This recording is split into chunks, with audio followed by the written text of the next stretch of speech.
Hello guys, how are you?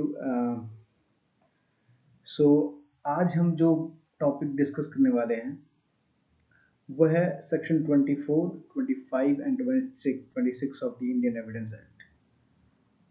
ये topic बहुत important हो जाता है किसी भी स्टेट के जुडिशरी के एग्जाम्स के लिए, जहाँ पे भी एविडेंस एक्ट पूछा जाता है। You know, confession to the police और in the custody of the police और confession as a whole is a very important topic from the judicial examinations point of view. And आज के इस video में so I have prepared the handwritten notes which I use for myself and we'll be discussing this. So you can see let's discuss the law. That is the aim of this video, right? So before we start with section 24, it is very important to understand what is confession per se. So confession क्या होता है ना? Confession, there are two kinds of confessions. One is termed as judicial confession and another is extrajudicial confessions. So as the name suggests कि judicial confession क्या होता होगा, जो judiciary के सामने कन्फेस किया गया है, exactly that is the definition of it, कि a confession made to a magistrate or in a court is judicial confession. And अगर हम प्रोविजंस की बात करें तो अगर आप सेक्शन 164 ऑफ द सीआरपीसी को देखेंगे तो it is the statements and confessions recorded by a magistrate is kind of judicial confession. This confession part of it is judicial confession, right? Whereas the confession given by any, given to any other person other than the court and the magistrate. So इस category में police वाला भी आ जाता है, इस category में आपके friends भी आ जाते हैं, एनी पर्सन, रिक्शा वाला, ठेला वाला, चाय वाला, यू मी एवरीवन, किसी को भी आप दे रहे हैं confession other than the court and the magistrate, so that confession becomes a judicial extra judicial confession. अगर हम इनके रेलेवेंसी की बात करें और इनके वैल्यू की बात करें कि कितना सब्सटेंशियल होते हैं, इनकी वैल्यू कितनी होती है, तो judicial confession can be the sole source of conviction. मतलब कोर्ट टोटली रिलाई कर सकता है जुडिशियल कन्फेशन पे to convict of an accused if it is found to be true, right? Whereas no extrajudicial confessions are, not the substantial piece of evidence, and in majority of cases they are used for contradiction, and in some cases they are used for corroboration as well. So confession as a topic altogether is very interesting, and so particularly in today's video we'll be discussing section 24, 25 and 26. These are the three top sections of the Indian Evidence Act that is very important. So let us start with the discussion now. What does section 24 says? Section 24, if you read from the Bare Act itself, so it is confession caused by the inducement, threat and promise. क्या तीन term है? A confession which is caused by inducement, threat and promise becomes irrelevant in criminal proceeding. ठीक है ना? किसी भी criminal proceeding में अगर एक confession being made under the fear of inducement, threat and promise, और ये कहाँ से आना चाहिए? The inducement and the threat and the promise shall come from person in authority. ठीक है ना? So such confessions will become inadmissible in the court of law, meaning that if court is satisfied that the confession being placed before it has been extorted from the accused person or the person making such confession with the help of inducement, threat and promise, in that circumstance such confessions become irrelevant. Another thing that we shall understand is these inducements, threat and promise shall be of temporal nature. So the meaning of temporal nature is it shall be of materialistic nature, meaning thereby, अगर example तुम्हें अगर materialistic nature की अगर आप confess करेंगे ना, तो आपकी सजा कम हो जाएगी, या फिर कन्विक्शन नहीं होगा आपका। इस तरीके के कन्फेशन जो कि मेटेरियलिस्टिक नेचर के हैं, संसारिक प्रकृति के हैं, that becomes temporal nature. Whereas इसका अपोजिट अगर मैं बात करूं, तो opposite of temporal nature becomes spiritual और गॉडली नेचर, की अगर आप कन्फेस करेंगे तो यू गो टू हेवन। चलो ठीक है, मिस्टेक हो गई, आपसे क्राइम कमिट हो गया, but if you confess you go to heaven. So अगर इस तरीके के confessions inducement, threat and promise की कैटेगरी में इस तरीके की चीजें आती हैं, non temporal, that is spiritual nature का अनड्यू इन्फ्लुएंस किया जाता है किसके ऊपर, अक्यूज्ड के ऊपर, या फिर जो भी पर्सन कन्फेशन बना रहा है, मेक कर रहा है। So that will not render the confession per se irrelevant according to section 24, right? We won't discuss the validity of such rule anyhow. Abhi particularly we have to understand that what does law says. Law says that section 24 में अगर आप confession को inducement, threat and promise से extort करते हैं, and ये कहाँ से आना चाहिए, from the person in authority, then that confession, if proved so, will not be admissible in the court of law. Correct? Right. Next thing that we have to understand is what does it mean by the term person in authority. ये जो person in authority का phrase है, इसका मतलब क्या हुआ, ठीक है ना। तो एक केस हुआ था which is संतोगी बेलदार versus किंग एम्परर।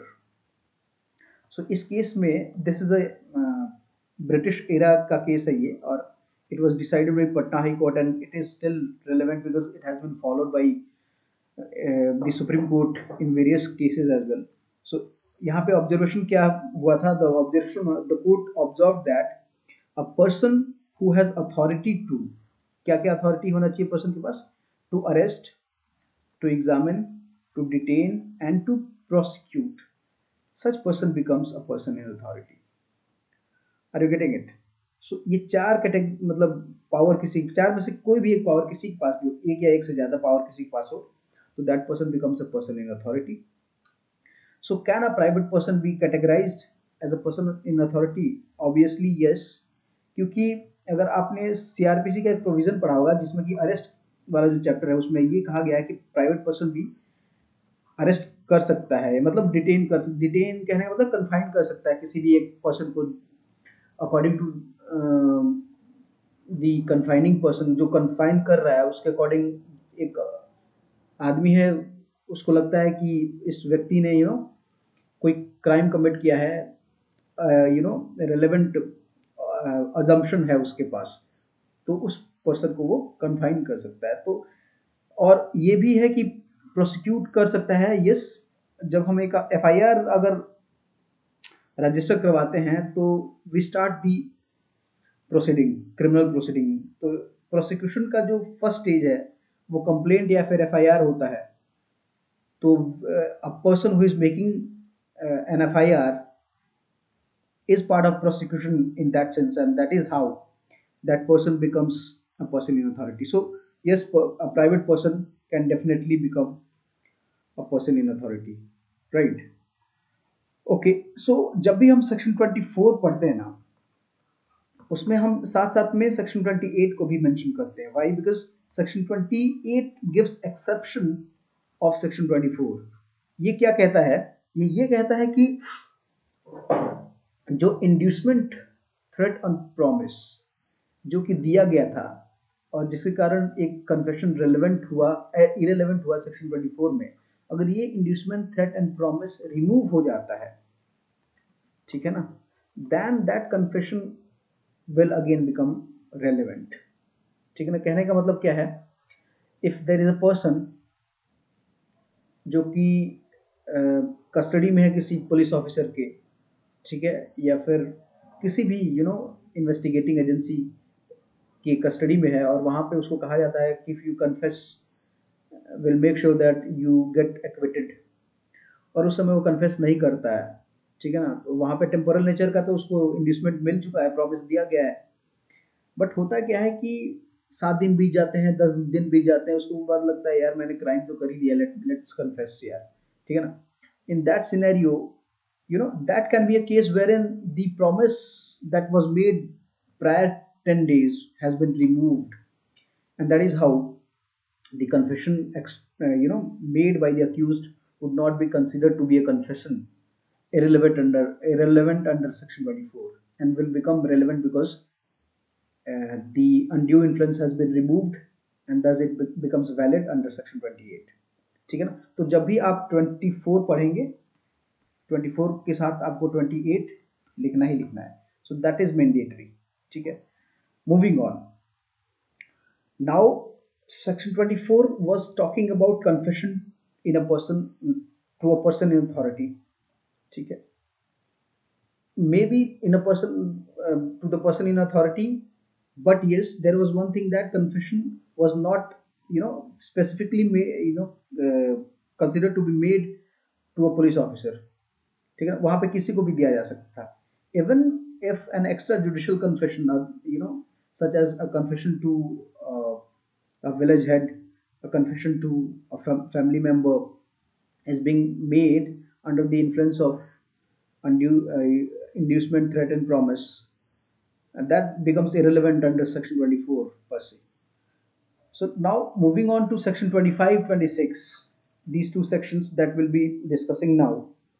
इन दोनों में क्या है, इन दोनों में पर्टिकुलरली पुलिस ऑफिसर, एक केस में पुलिस ऑफिसर को किया जा रहा है टू द पुलिस ऑफिसर, ठीक है, और दूसरे केस में दैट इज 26, उसमें इन the custody of the police officer, but यहाँ पे पुलिस ऑफिसर पिक्चर में है. ठीक है, सेक्शन 25 क्या कहता है? सेक्शन 25 बहुत ही स्ट्रेट फॉरवर्ड दो लाइन में कह रहा है कि सेक्शन 25 कहता है कि not to be proved, no confession made to a police officer shall be proved against a person accused of any offense. No confession made to a police officer. कोई भी एक बंदा है जिसने कन्फेस किया है किसको, पुलिस ऑफिसर को, वो कन्फेशन किसी भी अक्यूज पर्सन के अगेंस्ट नहीं, उसी के सिर्फ अगेंस्ट नहीं जिसने कन्फेस किया है, बल्कि किसी भी अक्यूज के अगेंस्ट. अब दैट नहीं लिखा है बल्कि अ पर्सन लिखा हुआ है, और यहाँ पे कन्फेस कोई भी कर रहा हो, ये कन्फेशन किसी भी पर्सन के अगेंस्ट में जो कि अक्यूज्ड है किसी ऑफेंस के लिए, उसके अगेंस्ट यूज नहीं हो सकता है, and that is a complete and clear crystal law. There is no if and but. Section 25 is very clear कि भाई 25 में कह दिया है साफ साफ कि कन्फेशन अगर पुलिस ऑफिसर को किया गया है तो that confession would be irrelevant and that will not be allowed to be proved under section 20 by the virtue of section 25 of the Indian Evidence Act. Moving on, let us have some reasoning from the notes that why the section 25 has been made so. So the best observation that has been made by Stephen, who was the drafter of Indian evidence act was that उन्होंने एक line में कह दिया कि police क्या करती है, वो एक्सटॉर्ट करती है कन्फेशन को. उन्होंने कह दिया कि पुलिस एक्सटॉर्ट करती है कन्फेशन को, वो नोट डाउन नहीं करती है, वो टेक डाउन नहीं करती है, बल्कि एक्सटॉर्ट करती है. एक्सटॉर्ट करती है का मतलब क्या है? वो निकलवाती है कन्फेशन कि ये बोल, अपनी उससे बोलती है कि ये बोलो. That is said by Stephen, and similar observation has been made by the Privy Council in Lal Babu case, by the Supreme Court post independence, in various cases ranging from Devman Upadhyay to various other cases. ठीक है ना, जहाँ पे ये साफ साफ कह दिया गया कि सेक्शन 25 की रीजनिंग जो है ना वो ये है कि सेक्शन 25 में this is a presumption, it is a statutory presumption as well as the judicial presumption that police extort confession. और वो क्यों करती है भाई? It is done in order to prevent. So section 25 has been framed in order to prevent the practice of torture. क्योंकि अगर हम section 20 मतलब अगर अलाउ कर देंगे ना कन्फेशन को, तो फिर वो टॉर्चर वगैरह स्टार्ट कर देगी पुलिस, और वो ना एक्सटॉर्टिंग स्टार्ट हो जाएगा. तो दैट्स वाई अब पुलिस वालों को पता है कि पुलिस ऑफिसर नोज की even though if I I'm successful in extorting confession, but that will be irrelevant. इसका कोई इस्तेमाल नहीं है, तो क्यों फालतू का मेहनत करना? But still the torture is existing, and why it is so? That is because of section 27 that we'll be discussing in the next video whenever we'll be discussing section 27. And if I say I have submitted a dissertation on section 27 to my institute. I'm presently uh, pursuing my LLM from Indian Law Institute, and wherein I have criticized section 27. I have almost submitted it, and my LLM is complete. So yeah, that is altogether a different story. But right now we'll be discussing only the law and not the ought to be law. I mean, we'll not critically analyze the law. We'll just discuss the observations made by Supreme Court and the statutory laws that has been laid down in the statutes. ठीक है, तो यहाँ पे क्या दिया कि भाई ये पर्पस क्या है इसका, सेक्शन 25 का रीजनिंग ये है कि पुलिस एक्सटॉर्ट करती है कन्फेशन को, और उसके इसके प्रैक्टिस ऑफ टॉर्चर को प्रिवेंट करने के लिए सेक्शन 25 को इनेक्ट किया गया है। और ये एक्सटॉर्ट करके क्या करना चाहती है, वो प्रोफेशनल एडवांसमेंट के लिए ये करती है पुलिस ऐसा। ये observation, this observation has been made by Stephen, और ये ऑब्जर्वेशन कहाँ पे आपको मिल जाएगा? If you go and check the Pakala Narayana Swami case, वहां पे आपको ये मिलेगा, ठीक है ना, और वहीं से मैंने ये लिया। उसके बाद ठीक है, रीजनिंग समझ में आ गया हमें क्यों हमने 25 को इस तरीके से इनेक्ट किया है। उसके बाद हम एक केस डिस्कस कर लेते हैं जिसमें कि पुलिस ऑफिसर की मीनिंग को डिस्कस किया गया है। अच्छा, पुलिस ऑफिसर की मीनिंग अगर आप सीआरपीसी के हिसाब से देखेंगे तो पुलिस ऑफिसर वो होता है जिसके पास ये पावर है to investigate the case and file and submit a report before the magistrate, ठीक है ना, वो एक लीगल तरीके से। बट सेक्शन 25 में मीनिंग थोड़ा डिफरेंट हो जाता है। क्यों? क्योंकि सेक्शन 25 में तो वर्ड जो यूज किया गया है पुलिस ऑफिसर यूज किया गया है। तो ऑफिसर कौन होता है? ऑफिसर कैटेगरी में पुलिस पर्सनल्स कौन होते हैं? जो लोएस्ट ऑफिसर कैटेगरी है पुलिस पर्सनल्स की वो है एएसआई, ठीक है ना। तो क्या अगर एक अक्यूज्ड एक कांस्टेबल को या फिर एक चौकीदार को कन्फेस करता है तो वो रिलेवेंट हो जाएगा? तो सुप्रीम कोर्ट ने कहा कि नहीं, इस पर्टिकुलर सेक्शन के लिए, सेक्शन 25 के लिए जो डेफिनेशन है, जो वर्ड है यूज किया गया है पुलिस, ठीक है ना, पुलिस ऑफिसर जो वर्ड यूज किया गया है, उसके लिए आप कंसिडर करेंगे कि कांस्टेबल भी इसी में आता है और चौकीदार वगैरह भी इसी में आते हैं, ठीक है ना। तो अगर एक a person has confessed before a constable or a chowkidar of a police station, in a police station or in the custody of a police officer, then that confession will be barred by the virtue of section 25, right? Now, having said that, तो अब देख लेते हैं कि what has been observed in the case of state versus बरकत राम। इसमें कहा गया मीनिंग कि police officer shall not be limited to the term police officer shall not be limited to police personnel in officers category, rather it shall include non-officer category as well. So that is what we discussed just now. उसके बाद कहा गया कि इसी तरीके से even the police constable becomes a police officer. बरकत लाल में ये कहा गया है कि पुलिस कांस्टेबल भी क्या बन जाता है? एक पुलिस ऑफिसर हो जाता है for the purpose of section 25 only. वैसे सीआरपीसी में देखें तो अगर आपके पास केस डायरी सबमिट करना होता है या फिर रिपोर्ट या फिर चार्जशीट, जिसको हम चार्जशीट हो गया, ये केस डायरी हो गया, चार्जशीट जिसको हम नॉर्मल लैंग्वेज में कहते हैं, तो that can only be done by a person of rank ASI और मोर देन दैट, ठीक है ना। तो वहां पे पुलिस ऑफिसर की मीनिंग अलग है और यहाँ पे इस केस में अलग है। Let us discuss another case which is queen emperor versus Babulal. अच्छा, यहाँ पे मैंने बताया था आपको कि इसमें स्टीफन के व्यू को सपोर्ट किया गया है, ठीक है ना। Another case is Rajaram versus state of Bihar, जिसमें कहा गया कि एक्साइज ऑफिसर भी एक पुलिस ऑफिसर है with in the meaning of section 25। But एक नया केस आया था, वो है एक और केस आया था, that is Harbans Singh versus state of Punjab, जहां पे कहा कि कस्टम ऑफिसर जो है ना वो एक पुलिस ऑफिसर नहीं है, ठीक है।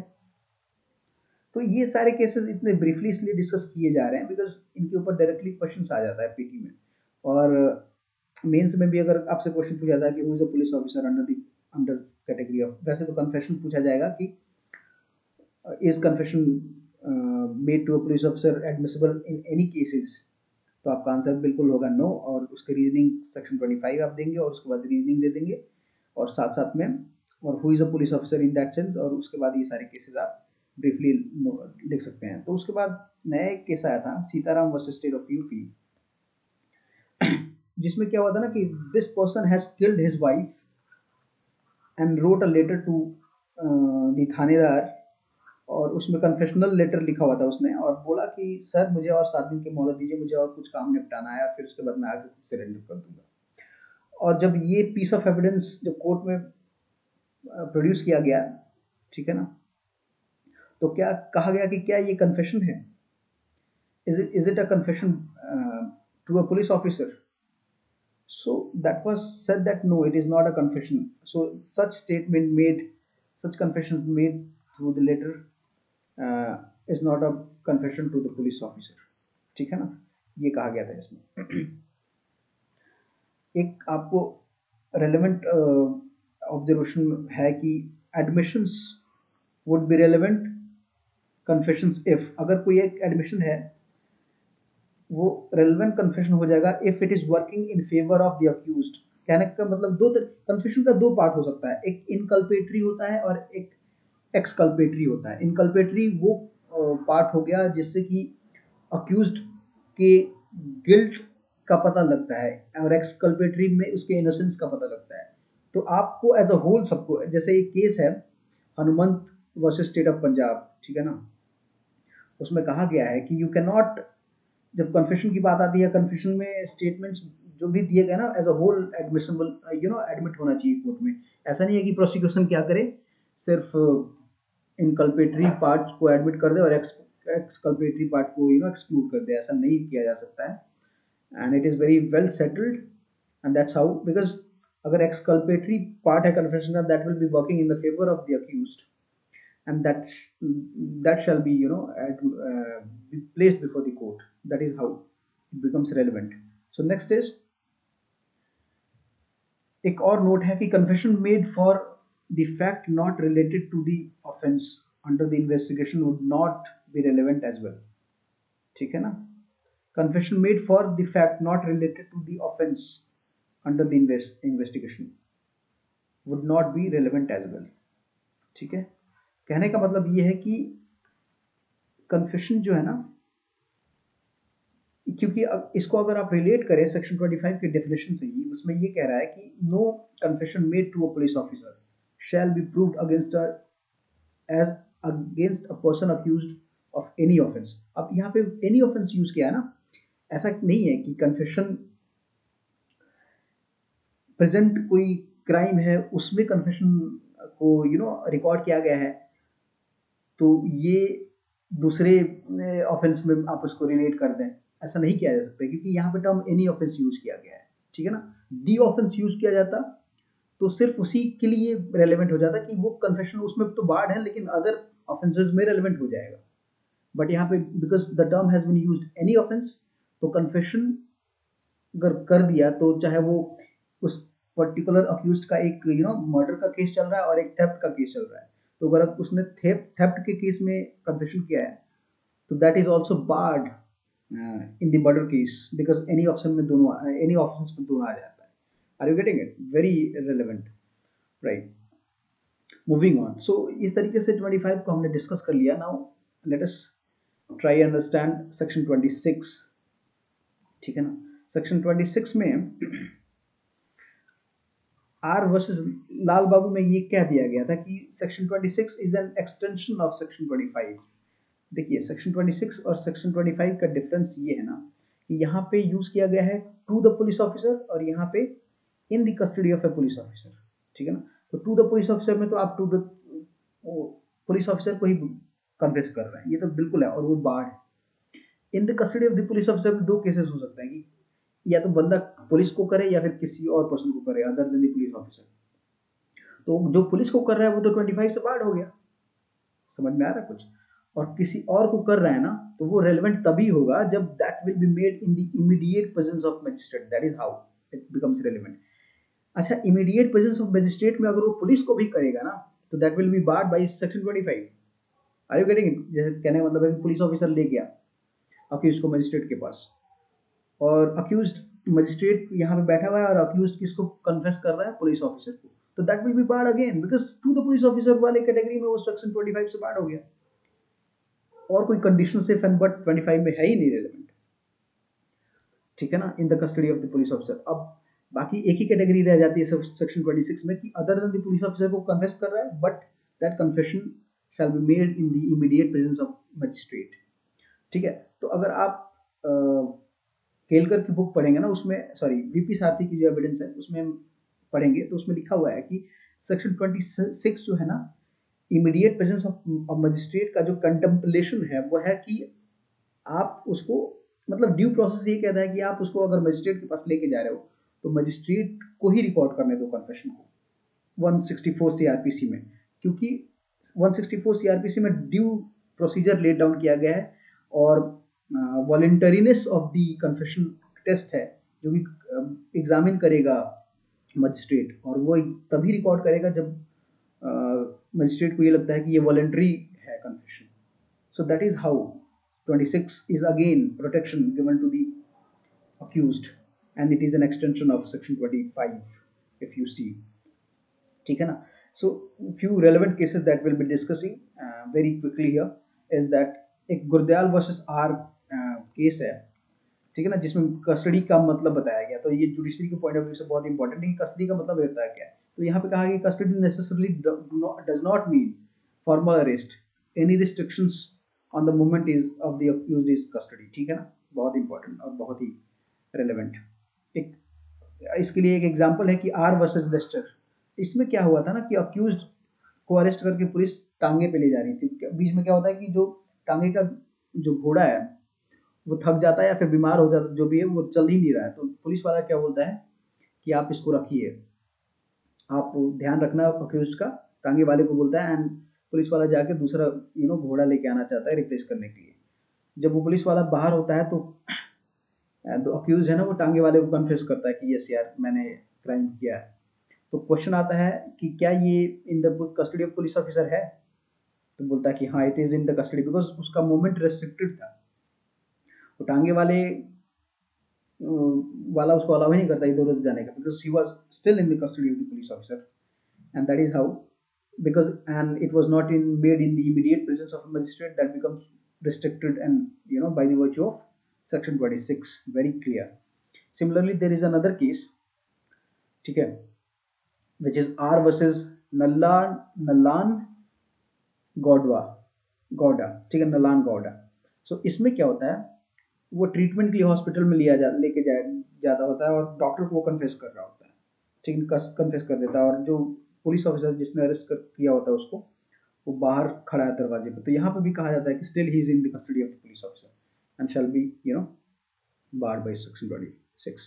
So what is the rule of caution that has been taken in section 25 is that because if accused is or any person is confessing to the police officer, that will be barred by 25। so अगर किसी और को करता है, that will be again barred by 26 until and unless, second part में कहता है, it is made in the immediate presence of magistrate। ठीक है ना, और such confession is not mandatorily be recorded under, वैसे तो that has been made observation that कि ऐसा mandatorily 164 से रिकॉर्ड नहीं होना चाहिए, बट ड्यू प्रोसेस यही कह रहा है कि it is better that 164 से आप रिकॉर्ड कर लीजिए। Why? Because such confessions become substantial piece of evidence। 164 में रिकॉर्ड किया गया confession एक substantial piece of evidence बन जाता है, and that is how due process is contemplated। ठीक है, but still इसमें there is still difference of opinion on this point कि, और मैं इसी के फेवर में हूँ कि अगर आप मजिस्ट्रेट के पास ले जा रहे हैं ना, तो उसको 164 में ही रिकॉर्ड करवाइए।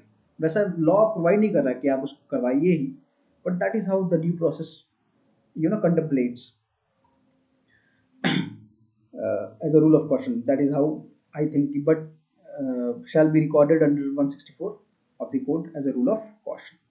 ठीक है? So this is how we came to the end of this video, and I hope I made myself clear and we discussed the law clearly. Hope you liked this video. अगर आपको ये पसंद आया तो I would request you to share this video with your friends and subscribe to my channel, and we'll be updating ourselves with so many discussions to come in the future. And an important you know announcement, you can say, will be soon starting the test series, ठीक है ना, for the coming judiciary examinations, maybe for Bihar, because yes, और कोई भी exam होगा अभी judiciary का, दिल्ली के लिए, बिहार के लिए, सो नोटिस दे दिया जाएगा. If you guys are interested in test series then you do comment below, so that मुझे भी पता चल जाए कि कितने लोग चाहते हैं, राइट? सो या, thank you so much and have a nice day. Good day.